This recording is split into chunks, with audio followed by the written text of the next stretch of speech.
Good evening, everyone. This is Kosala, also known as MarvTV. Welcome to MarvTV, and we are right back in the world of StarCraft.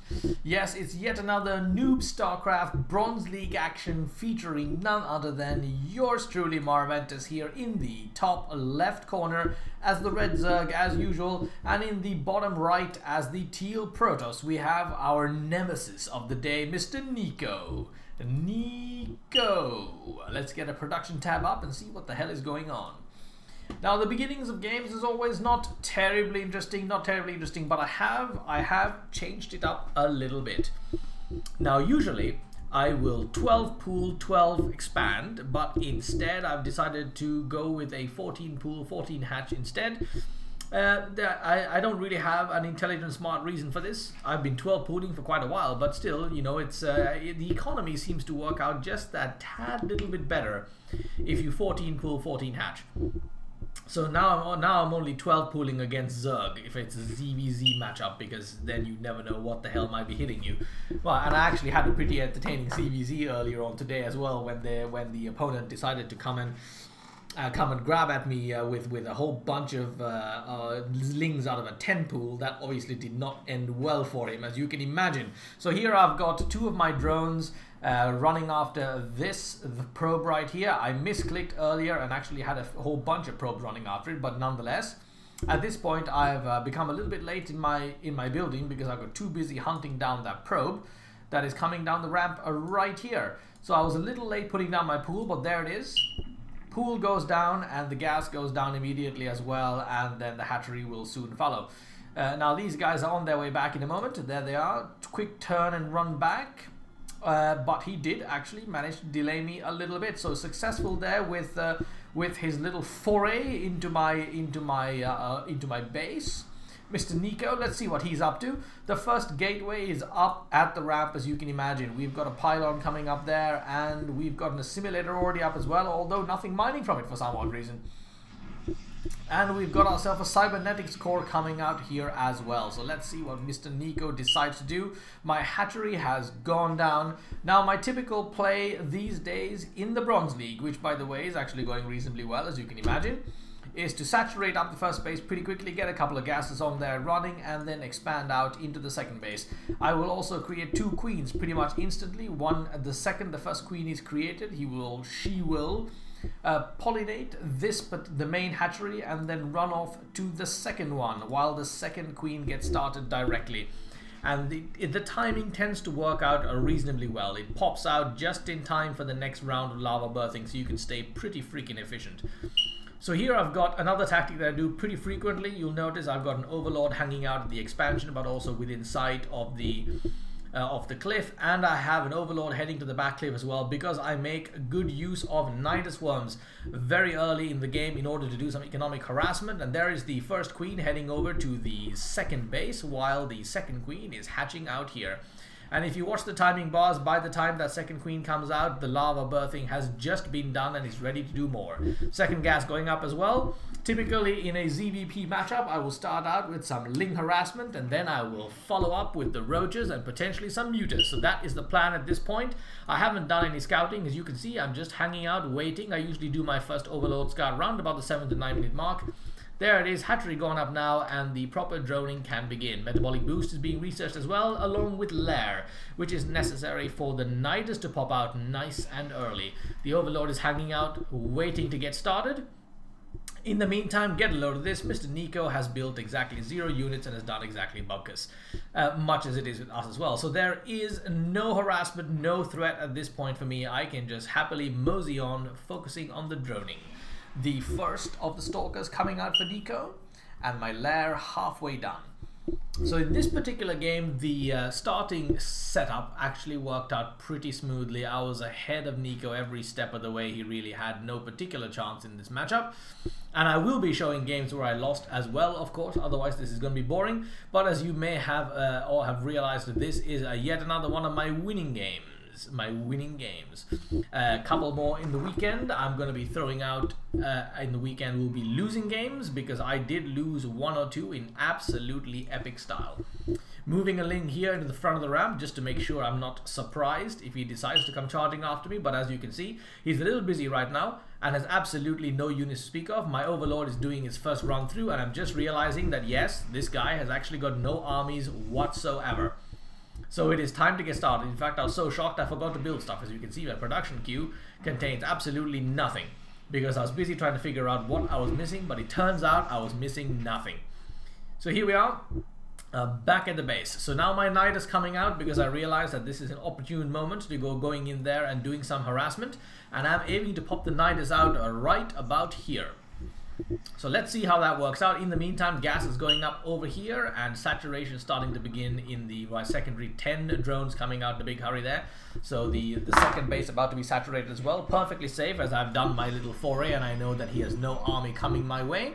And I also know that he's got no expansion building. So this guy is probably going for a one base stalker or a one base air build, I would imagine. Either of these two at this point is my thinking. Saturation doing nicely on the second base as well, and while that's happening we should have some links coming out. We've got 16 links on the way, and Borrow being researched. Borrow is hands down one of my favorite augmentation skills. Absolutely wonderful stuff. I get it every single game, and it came in super handy in this game, which I will show you in just a moment. Foreshadowing, my friends, that's what that's called. Foreshadowing. That's what my English teacher taught me, and she was a fat woman, therefore she had to be a right woman, as they always are. My Lings standing out here, getting into the Nidus. There it is, and the Nidus will be popping out right here. Notice that in the meantime Nico has managed to build himself into that corner, but fortuitously that turned out to be no particular hindrance. My Overlord is coming into the zone, gonna be popping out my Nidus right about here. There it is. Now, because he's got very few units and he saw this pretty late, you notice Nico is not reacting here at all. Despite my Nidus being underway, he didn't spot it until it was too late. Now he's starting to move towards it, but it's out and the Lings are heading into the mineral line. Let's see how much damage they do. 1 down, 2 down, 3 down, 4 down. About half the Lings, half the probes are down, but now they're gone up against the Stalkers. One of the Stalkers is going down as well. Yes, no, it's... Oh, it just managed to stay alive. That's unbelievable. I completely missed that while I was playing this game, actually. Got a Stalker and a Zealot down to 1 bar, and they still made it. So now I know what his unit composition looks like. I'm popping out a Spire and a Roach Warren, getting ready to come in with the air harass, followed by the ground assault. And while this is happening, third base going up as well, as indeed one should do, because my mineral count is starting to get into the high areas. In the meantime, my Overlord is backing away to stay alive. My Nidus has been pulled down and he has stuck up a Stargate, which of course I managed to spy, but I actually missed the Twilight Council when I came in here the last time and got surprised by a Dark Templar, but nothing serious happened out of that. It was all under control. I've got some evolution chambers coming out for the inevitable Roach upgrades, and from now on it's simply a fast build towards an assault around about the 13 to 14 minute mark. So let's see if that works out well. The Nidus unfortunately did not come to much good use after this, although I do occasionally use it as a fast method of moving around the place, but it didn't turn out to be terribly necessary. Let's see how I'm doing my saturation. Yep, managed to get the second base saturated, and the first base saturated, and the third base up. This is pretty damn decent. I was doing well in this game, apparently. Now then, we have got the third base about to come out. The Roach expansions have started, rather upgrades, and 6 muters about to head out of their bases. Bases? Eggs. Let's call them eggs. 6 muters about to hatch out of their eggs, and the Roach movement upgrade going on as well. So we're just prepping for the assault at this point. Prepping for the assault. Now, what did I do with the muters? I think I did pop around here to take a look at what was what and do a little bit of harassment, but I don't think I got up to too much. Let's take a look. We've got the muters flying down now towards the southern corner while they get ready to mosey on out. We have an additional queen popping out at the third base, and we should have roaches coming out any moment now as well. So here we are, muters heading down south and then going to head off this way. At this point, I'm not entirely sure whether he's expanded or not. I didn't know what he had managed to do at this point. So I needed to come around here and see how it was going. He's got a bit of an army built now. He's got a few sentries out there. He's got a few stalkers out there. Nothing too huge, but it's getting there. As always, you don't want to let the Protoss build freely too long, because once that Protoss ball gets going, it's hard to stop. Here come the muters. First scout shows that there is no expansion. I'm going around to see what's going on, but actually didn't get up to very much. Took a few pot shots at the probes. Loads of cannons out here. This puzzles me really in Bronze League games. I don't know why people build this many static defense. It's not like there's a lot of air harass or drops going on in Bronze League games, but for some weird reason, every single opponent I run into seems to be building some sort of galactic stationary defense. I do not know why. Now, in the meantime, we have one single Void Ray having done a peculiar circuit around the right-hand side and is going in for the kill, the solo kill, while I'm popping out 14 roaches in one go. So the muters are on their way back, and the Voidy has not yet been sighted. So he'll be coming in here to try to take a few pot shots at the queen. See, the muters head backwards. I was going to go around and do a bit more harassment because I completely missed the Void Ray. And he is coming around to poke around at my base. But of course, with one Void Ray, you really don't get up to much. You generally need 2 or 3 of these in order to really be of any particular use.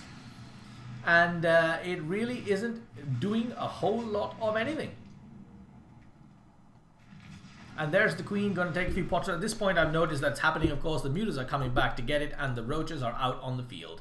All I'm looking for is a few more roaches, and I'll be ready to go take a few pot shots in there and see what's what. This Void is going down. Is he going to take down a drone? He's actually not managed to take down a single unit, bizarrely enough, because the drones are healing every single time they go into the gas chamber. So he only managed to take down one. I'm popping out a few stationary defense of my own just in case a volley of Void Rays were to show up, but actually, as it turns out, it didn't. 7 more muters coming out just for shits and giggles. And we've got 12 more roaches heading this way. You'll notice that there isn't a whole lot happening here on the side of our buddy Nico, who doesn't seem to have the economy to do a whole lot because he did not expand. He's got a little posse of zealots, he's got some stalkers, he's got a couple of immortals coming out, but still nothing serious. Charge being researched. And now we've got a huge volley of roaches gathering. It's just a question of popping down there and doing the necessary damage. These are 1-1 upgraded at this point, of course, because we already did the upgrade. Now it's been sighted, but too late. The roaches are on the move. The roaches are on the move. Here they come down to the Zelnaga Tower, and they're heading up to the ramp. Upgrades coming for 2-2 across the board as well, and I'm getting my infestation pit in order to get the 3-3 upgrades if necessary, but it doesn't look like it will be. Taking a few foreign pot shots at the zealots, which of course stand absolutely no chance against 1-1 upgraded roaches, and I steadily back away from the stalkers. Lost a few roaches there due to some crap micro from my part, really. About to lose another one to a zealot charge, but what can you do? These are easily replaceable, but under the circumstances, they did actually manage to do reasonably well. I've got an overseer coming in because I spotted a DT on my way down there, and there's the Borrow in action, healing my guys up to their maximum level while I wait for the whopping 25 roach count that is popping out now to come in and save the day. So the overseer was a little bright maneuver from my part. When I was coming down with the roaches over here, I spotted a ripple in the ground. I knew there was a DT there. So I just positioned an overseer over here.